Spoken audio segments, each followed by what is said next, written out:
You're listening to Clearly Conspicuous, a podcast series brought to you by Holland & Knight's Consumer Protection Defense and Compliance Team. Here at Holland & Knight, we have the working knowledge of how federal and state agencies operate and how courts address consumer protection issues to effectively work with our clients to address these issues. Good day and welcome to another podcast of Clearly Conspicuous. As we noted in previous sessions, our goals in these podcasts is to make you succeed in this very aggressive environment, make you aware of what's going on with the consumer protection agencies, and give you practical tips for success. As always, it's a privilege to be with you today. Today, we discuss the Federal Trade Commission's interest in advertising to children.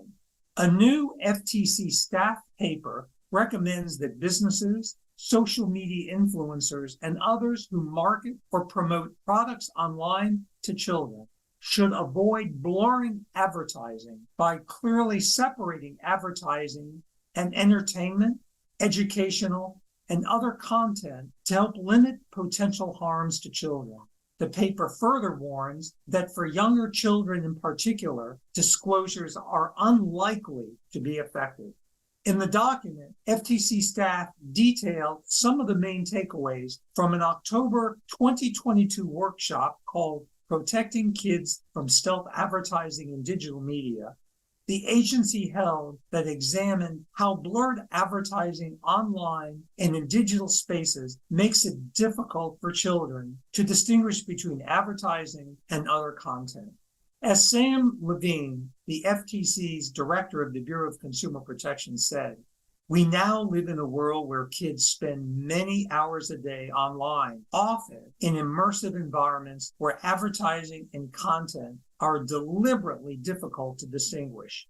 The serious concerns highlighted throughout our workshop made clear that the best way to protect children from the harms of advertising is not to blur advertising. Participants at the workshop and public comments discussed research showing that many young consumers do not have the skills or cognitive defenses to identify or sufficiently evaluate blurred advertising, potentially leading to deception, as well as physical, psychological, financial, privacy, and other harms. Workshop participants noted that children spend a significant amount of time on gaming platforms, video channels, and social media, where they encounter advertisements that blend into the surrounding content. For example, children may see marketing messages in an influencer's video on social media as they travel through a virtual environment or while playing a mobile game.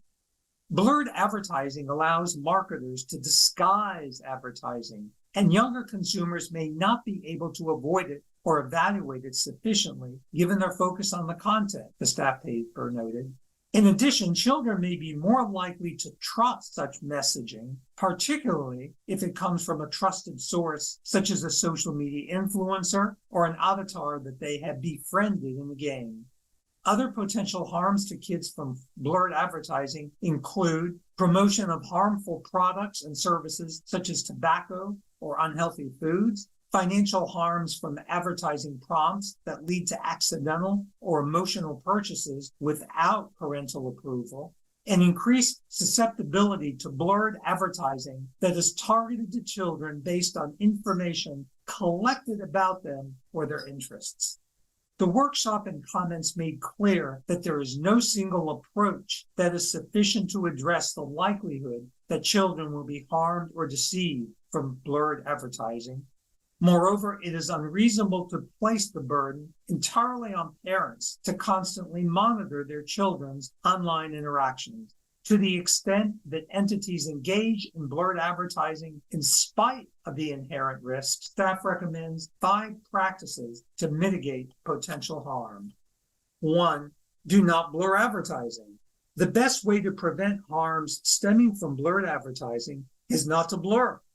There should be a clear separation between kids' entertainment and educational content and advertising, using formatting techniques and visual and verbal cues to signal to kids that they are about to see an ad.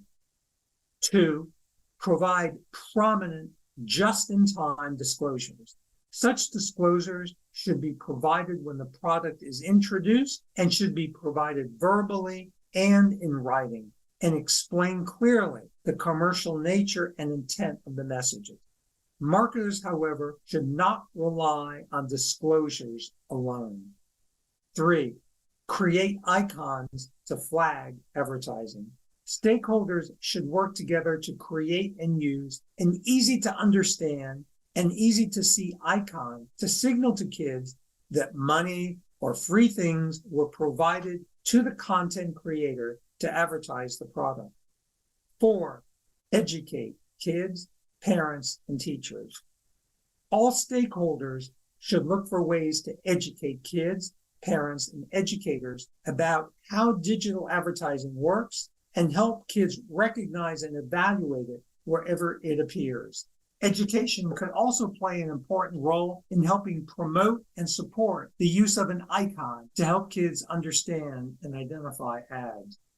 Finally, 5, platforms should consider policies, tools, and controls to address blurred advertising. Platforms should consider requiring content creators to self-identify content that includes advertising through policies and tools while offering parental controls that allow parents to limit or block their children from seeing such content. Importantly, none of these practices alone is necessarily sufficient, and companies that engage in blurred advertising can be held liable under the FTC Act if their conduct is deceptive or unfair to children.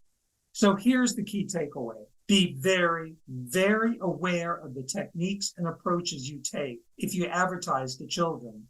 Children are one of the several target audiences that the FTC deems are vulnerable and which the FTC gives close attention to. Compliance management is critical. Stay tuned to further programs as we identify and address the key issues and developments and provide strategies for success. I wish you continued success and a meaningful day. Thank you. Thank you for listening to Clearly Conspicuous. For more information on our Consumer Protection Defense and Compliance team, visit hklaw.com/CPDC or email anthony.diresta@hklaw.com with any questions about today's episode.